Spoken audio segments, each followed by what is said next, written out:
Connaissez-vous la réponse à la question suivante? Comment est-ce qu'on reconnaît les sectes?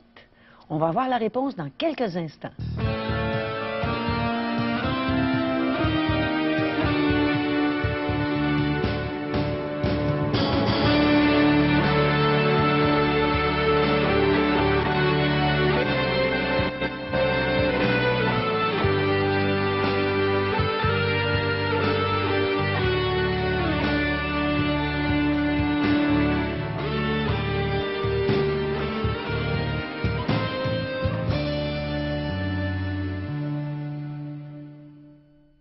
Bienvenue à l'émission La Parole vivante.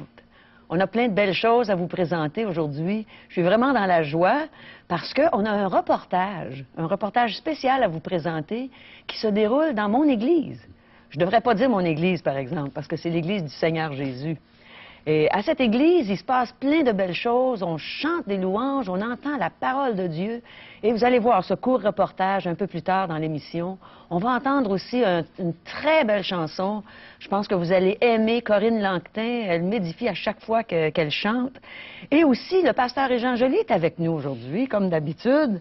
C'est notre habitué. Bonjour, merci, Caro. Merci d'être là avec nous aujourd'hui Ça me fait encore. plaisir d'être parmi vous. C'est tellement le fun de travailler avec toi, Régent. Et de J'aime pouvoir ça. rentrer dans les foyers comme ça, Oui. puis discrètement, là. Oui. Puis Puis de je dis pouvoir répondre à travailler. leurs questions. Oui, puis je dis travailler, mais je trouve pas que c'est du J'ai travail. de la sueur. As-tu une réponse pour la question que j'ai posée tantôt? Comment Oui. est-ce qu'on fait pour reconnaître une secte, Régent? On va regarder ensemble, Bible en main, ce que ces gens pensent de la Bible, de son contenu et surtout du sujet principal de la Bible, qui est la personne de Jésus-Christ. Alors, ça va confondre tous les préjugés qu'on peut avoir, parce que des fois, on se demande, hein, c'est quoi une secte? Alors, tu vas nous laisser savoir soyons à l'écoute. On va répondre Bible en main. Ah, je suis contente. J'ai hâte d'entendre le beau message de l'Évangile. Et aussi, aujourd'hui, on aimerait avoir vos commentaires. On insiste là-dessus parce que vos commentaires, vos questions sont importants.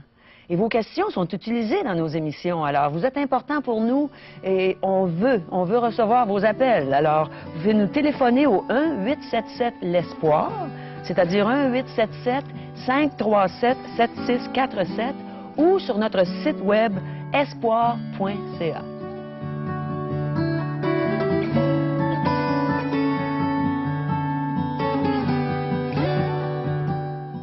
Parole vivante vous invite à participer à l'un des nombreux merveilleux déjeuners de l'espoir. Ces déjeuners ont lieu dans plusieurs restaurants réputés de la région et vous sont offerts gratuitement. Venez entendre le témoignage d'une vie transformée par la puissance de Dieu. Pour connaître les détails concernant l'endroit, la date et l'heure pour votre région, composez le 1-877-537-7647 ou notre site web www.espoir.ca.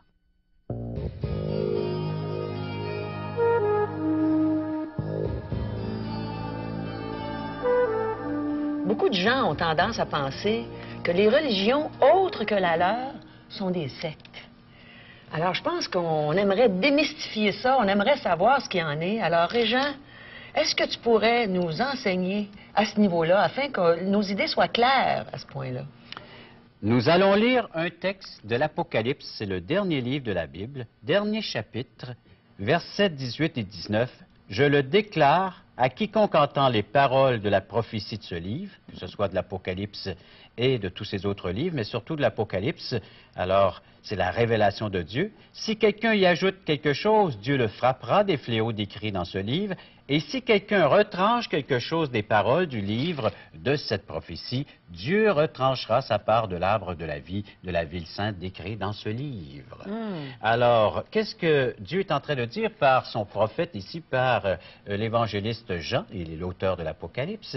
Il est en train de nous dire que de ne rien rajouter et de ne rien retrancher à ses écrits.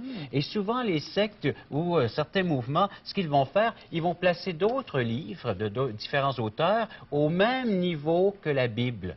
Ils vont s'y référer. Je pense que les gens ont tendance à penser à ce moment-là que le livre est encore plus important que la Bible. Alors souvent, c'est ce livre qui va devenir la référence première plutôt que la Bible. Alors on va rajouter. Alors, regardez, la plupart des gens vont frapper à la porte puis vont rajouter des écrits. Pas seulement vous présenter le livre des livres, les Saintes Écritures, la Bible, mais ils vont arriver avec toutes sortes de fascicules. Ils vont dire, lisez ceci. Et c'est ce qu'ils vont faire. J'ai un beau verre d'eau limpide. Je peux boire. Ça désaltère. Oui. Mais si on y rajoute une goutte d'arsenic, Oh là là. je pourrais même plus boire cette eau, même si on n'y voit rien là, à première vue. Mais je pourrais plus le boire. Il y aurait des effets néfastes pour ma santé. Et même... Tu pourrais mourir. Oui, jusqu'à Oui, mourir. c'est ça. Et c'est la même chose pour l'âme. La parole de Dieu, c'est le mets succulent, c'est la parole, c'est l'eau vive qui vient désaltérer notre âme spirituelle. Alors donc, est-ce que Dieu peut avoir deux pensées tout à fait différentes? Je pense pas. Mais est-ce que les sectes ont des fondateurs? Les sectes, la plupart du temps, sont généralement fondées par un homme qui se dit soit un prophète ou qui a reçu une révélation de Dieu. Ouais. Alors donc, et c'est autour de cette personne-là qu'on va se réunir, qu'on va se rassembler. Alors les yeux sont tournés vers un personnage, entre autres. Et puis, vous savez, il y a toutes sortes de perversions du christianisme biblique. Il y a des faux puis des vrais. Encore une fois, une illustration, Caro. Comment reconnaître les faux des vrais concernant des billets? Oui. Mais qu'est-ce que les sectes pensent de Jésus? On va y revenir juste après mon illustration. OK. J'ai un billet de 20. Oui. Qu'est-ce qui va me dire que c'est un vrai ou un faux? Moi, je pourrais pas te le dire, ça c'est absolument certain. Mais moi aussi. Mais il faut avoir étudié le vrai. Il faut avoir une attention toute particulière. Moi, j'ai appris ça parce que c'est une de mes filles qui est allée s'engager pour devenir travailler dans une épicerie. Et on lui a fait toucher des billets de 50 $, de 100 $. Puis on comparait les billets. Et il fallait qu'elle découvre quel était le véritable, le vrai billet. Oh là là. Alors, et c'est la même chose pour nous aujourd'hui. Qu'est-ce qui va me dire ce qui est vrai, ce qui est faux dans le domaine spirituel? La Bible va me le dire. Et on va regarder ensemble juste deux versets concernant cette vérité. Alors, tout d'abord, dans 2 Corinthiens,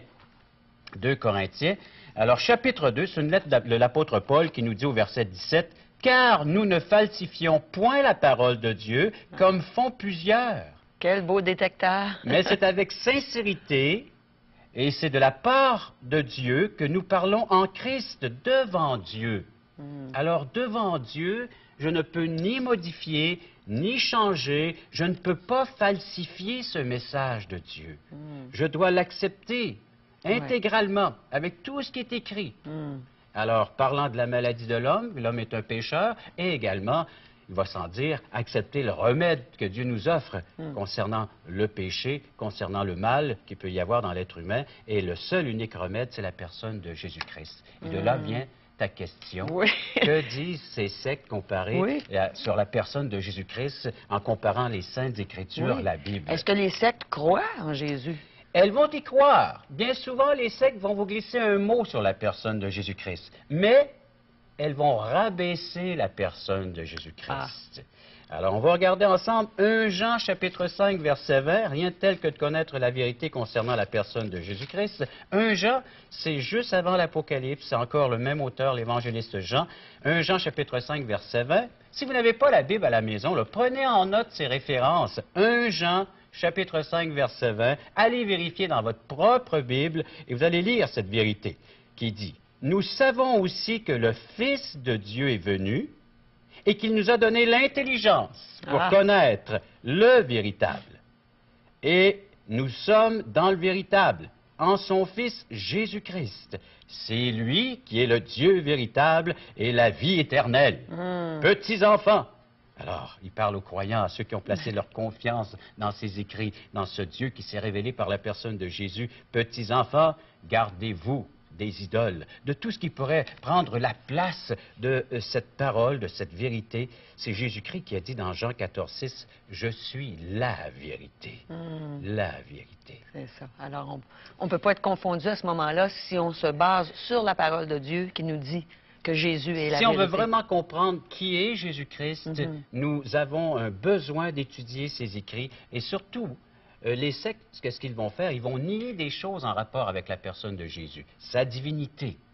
Alors, ils vont nous re-questionner, est-ce qu'il est vraiment Dieu? Ici, on vient de lire qu'il est le véritable Dieu, le seul, l'unique. Il est venu nous faire connaître celui qui habite dans les cieux depuis l'éternité, celui qui est esprit, mais qui s'est révélé sous une forme humaine en la personne de Jésus.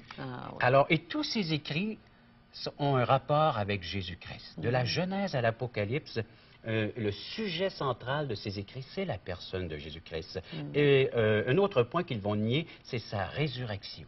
Oh là là. Jésus-Christ est mort, il est demeuré dans le tombeau, c'est ce que la plupart de ces sectes vont nous dire, mais la Bible nous dit qu'il est vivant. Ah, c'est pour ça Et qu'il est notre qu'aujourd'hui, espoir. voilà, et qui peut intervenir dans la vie de quiconque veut bien y placer sa confiance.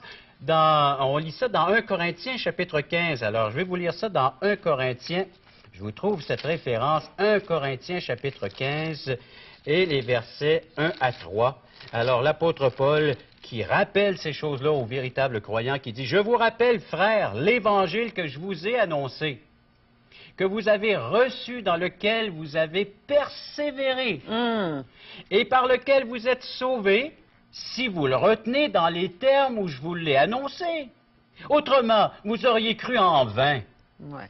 Alors, est-ce qu'on veut croire en vain inutilement? Non, on veut croire pour que ça rapporte quelque chose, puis C'est que ça puisse accomplir des choses dans ma vie. Alors, cette vérité, je dois l'accepter comme elle a été prêchée, annoncée, comme elle a été partagée par les apôtres, et jusqu'à aujourd'hui, nous a été laissée par ces écrits. Alors donc, vous avez cru. Je vous enseignais avant tout, comme je l'avais aussi reçu, que Christ est mort pour nos péchés, selon les Écritures, avec le grand E majuscule. Il a été enseveli, il est ressuscité le troisième jour, toujours selon les Écritures, et à plus de 500 témoins, il leur est apparu. Ah, c'est ça, Jésus est vivant. Il est vivant. C'est ça, c'est pour ça qu'il est un grand sauveur tout-puissant pour nous aujourd'hui. Parce que s'il était mort et qu'il était resté là, je pense qu'on serait tous vraiment mal pris. Et voilà pourquoi nous tirons ce titre de notre émission Parole vivante, parce que l'auteur est vivant. On a un Dieu vivant, on a un Seigneur Jésus-Christ qui a été mis au tombeau, qui est ressuscité, il est vivant. On a une parole vivante et nous sommes des gens vivants, Caro. Hein? On est très vivants.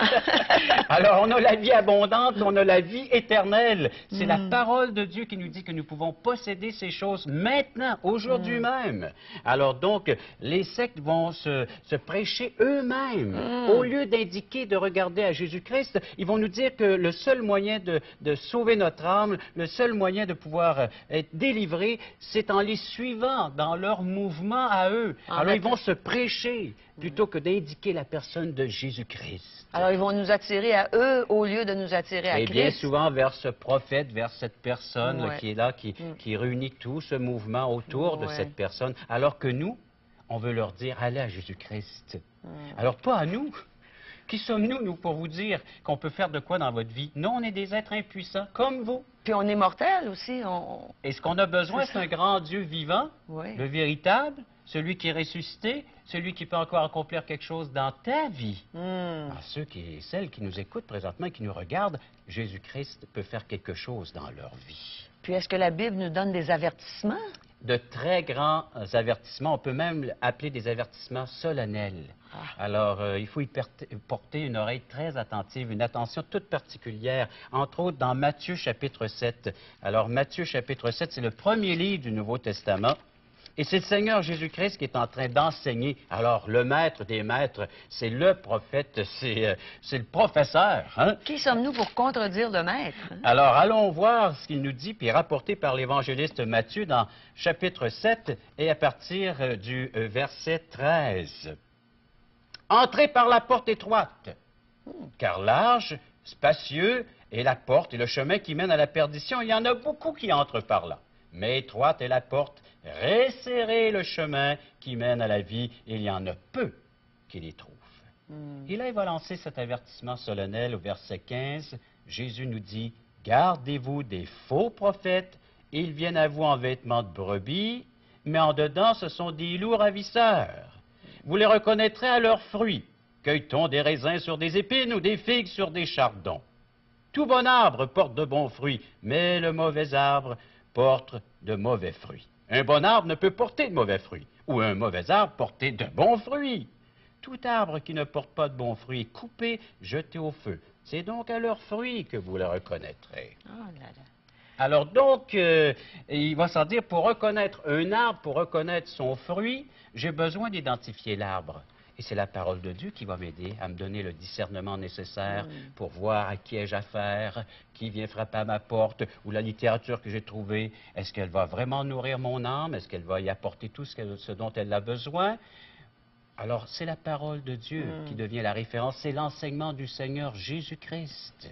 Alors, je vérifie dans la parole de Dieu, quand on me parle de religion, d'une religion quelconque, je vérifie dans la parole de Dieu pour voir si ce qu'on me dit est vrai, surtout concernant la personne de Jésus-Christ. Caro, c'est le point. Si les gens peuvent retenir cela aujourd'hui, que chaque fois que nous entendons parler ou nous discutons au sujet des choses spirituelles concernant notre âme, concernant notre éternité, notre destinée et avoir le vrai sens à la vie, allons vérifier dans les Saintes Écritures. Oui. C'est ce qu'on nous dit en rapport et surtout en rapport avec cette vérité, la seule, l'unique. Il n'y en a pas d'autre. C'est celle que Dieu a voulu nous laisser. Juste pour mettre de l'emphase un peu plus sur cette vérité, on va lire maintenant dans Jean, chapitre 6, verset 28. Jean 6, 28. Alors, l'Évangile de Jean, c'est le 4e livre du Nouveau Testament. Alors, les gens peuvent s'y référer. Dans 6, 28, nous lisons: que devons-nous faire pour accomplir les œuvres de Dieu? Parce que les sectes vont vous dire qu'il y a toujours quelque chose à faire. Puis ici, ce sont les Juifs avec une belle confrontation en la personne de Jésus-Christ. Jésus-Christ apportait un enseignement autre que ces Juifs, parce qu'eux autres, c'était la circoncision et l'observance à la loi mosaïque. Et il va leur dire ce que le Seigneur attend d'eux, ce que Dieu attend comme œuvre. Le verset 29, « L'œuvre que Dieu attend de chacun de vous, c'est que vous croyiez en celui qu'il a envoyé. » Jésus-Christ est venu établir une relation intime, personnelle avec Dieu. C'est le seul chemin, c'est le seul moyen. Et il faut cette relation intime par Jésus-Christ. Et je vous invite à le faire. Si vous voulez découvrir la vérité, si vous voulez découvrir Dieu, allez à Jésus-Christ. Il est celui qui est venu nous le faire connaître d'une façon personnelle. Ah, c'est beau. Mes amis, Jésus est le chemin, la vérité et la vie. Comme Régent l'a bien expliqué aujourd'hui, c'est lui la vérité. Et dans la parole de Dieu, dans la Bible, on retrouve cette vérité. Quel beau message de l'Évangile. Je vous encourage à ouvrir votre Bible et à chercher le Seigneur. Je suis certaine qu'il va se laisser trouver par vous si vous le cherchez de tout votre cœur. Merci, Régent, pour ce beau message. Ça nous a vraiment touchés et je suis convaincue que nos auditeurs ont apprécié cette bonne parole qui vient de Dieu, qui vient vraiment de notre Dieu merveilleux. Jésus, il nous tend la main. Hein? Moi, il m'a tendu la main il y a plusieurs années. J'ai saisi sa main, il ne m'a jamais laissé tomber. Une question qu'on pourrait poser à nos téléspectateurs, c'est: le connaissez-vous personnellement, ce Jésus? Connaissez-vous Jésus? Écoutez ce chant qui va nous conduire justement à voir qu'on peut prendre la main de Jésus. Par Corinne Lantin.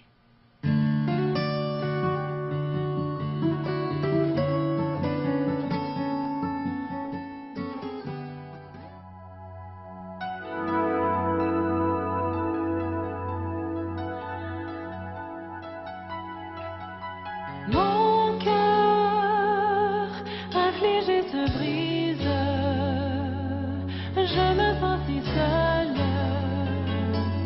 tourmentée. Mes larmes coulent de ma douleur, suis-je entièrement abandonnée?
Vient le beau temps, même quand le vent brise le rameau,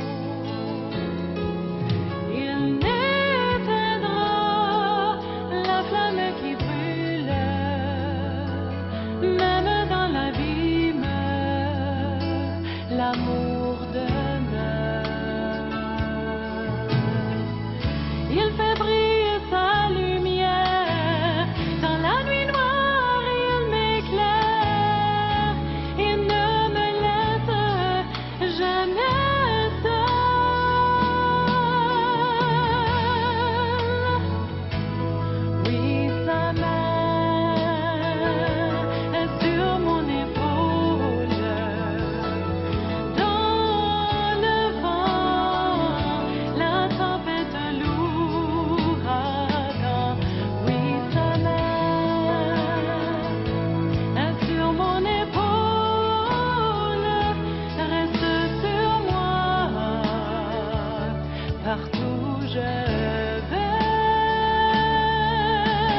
Dernièrement, on a eu de la belle visite à mon église un dimanche matin. C'est notre amie Carole Lambert qui fait partie de l'équipe technique de cette émission.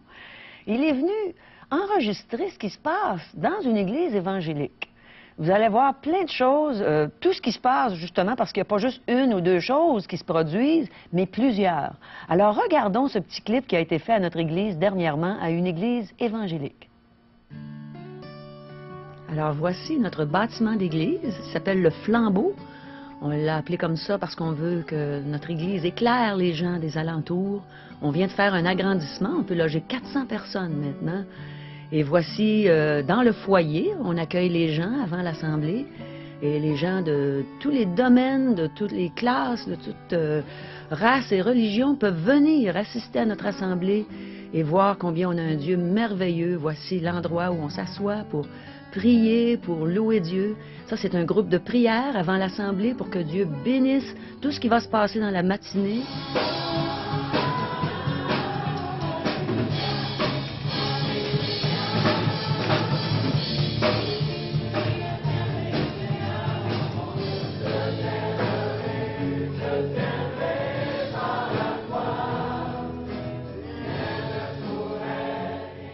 Alors, on vient de terminer une demi-heure de cantique, et là, il y a des louanges collectives dans la salle. Même les enfants peuvent exprimer à Dieu combien ils l'aiment, combien ils l'adorent.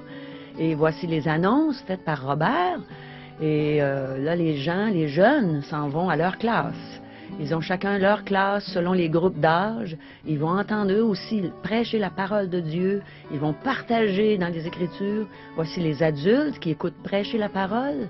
Les sièges vides, ce sont les enfants qui sont partis à leur classe. Et c'est Robert qui prêche ce matin. Il apporte un beau message et voici encore les jeunes dans chacun leur classe.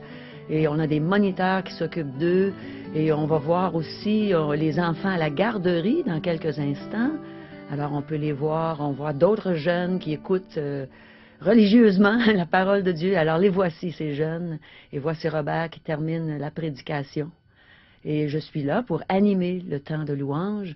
On vient d'avoir un bon temps et on souhaite une bonne semaine à toutes les personnes qui s'en vont.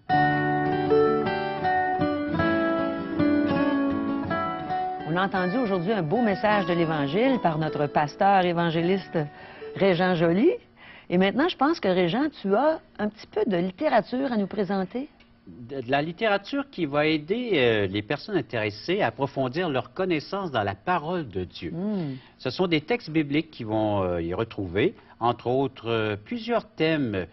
Qui suis-je? Qui est Dieu? Comment Dieu parle aujourd'hui? S'il parle, qu'a-t-il à dire? Quel est son message? Et après la mort? Alors donc, nous vous offrons Questions fondamentales de M. J. Blanchard. On l'offre tout à fait gratuitement. Et également, il y a un autre, ici, un petit traité. Aujourd'hui, l'espoir, c'est Jésus seul. Et ce sont des textes bibliques, tout simplement des références. Alors, il se lit Bible en main, et c'est le grand message. Qu'est-il arrivé à l'être humain, son grand malheur? Alors, également, donc, l'incapacité de l'être humain de s'en sortir de par lui-même. Il a besoin d'aide, et la solution, Jésus seul. Et un évangile de Jean, pour ceux et celles qui n'auraient pas de Bible ou de Nouveau Testament. Alors, un premier livre de la Bible, l'Évangile selon Jean. La bonne nouvelle à la portée de tous et chacun. Vous nous en faites la demande. Comment? Eh bien, vous avez juste à aller sur notre site web qui est www.espoir.ca ou téléphonez-nous à 1-877-l'Espoir, 1-877-537-7647. Eh bien, c'est déjà terminé pour aujourd'hui. Ça nous a fait plaisir d'entrer dans votre foyer et on attend vos nouvelles. N'oubliez pas vos questions et on se retrouve bientôt. N'oubliez pas de dire aussi à vos amis qui peuvent nous voir à tous les jours à l'émission La Parole Vivante. Parce qu'on aime ça, on veut vos questions, on veut vos commentaires et on a plein de choses à vous partager. Alors, bye bye!